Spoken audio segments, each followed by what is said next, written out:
మనకి చాలా పాత రోజుల్లోకెళ్తే అవును. మన ఎన్టీఆర్ గారు గాని, ఏఎన్నార్ గారు గాని ఒక డివోషనల్ మూవీ చేసేటప్పుడు మేము అవునవును. అంత నిష్ఠగా ఉంటాము. అవునవును.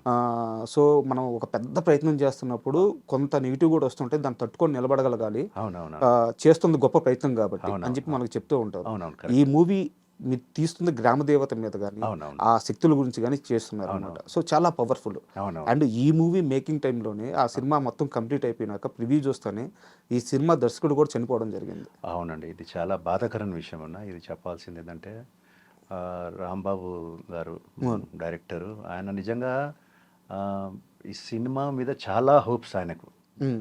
అంటే డే నైట్ పెట్టేసాడండి మూవీ కోసం. Sorry to interrupt you. హ్మ్. అంటే ఆయన గురించి జనాలకి తెలియాలని చెప్తున్నాను. అవునవును. ఒక 150 సినిమాలకు పైగా కో యెస్. డైరెక్టర్‌గా కొట్ట చేశారు. యెస్. ఈటీవీలో అంతరంగాలు ఇలాంటి యెస్. యెస్. చాలా యెస్. పెద్ద యెస్. పెద్ద ఆ! సీరియల్స్‌కి ఆయన వర్క్ చేశారు. యెస్. యెస్ సో, అండి. చెప్పండి సార్. సారీ చెప్పండి.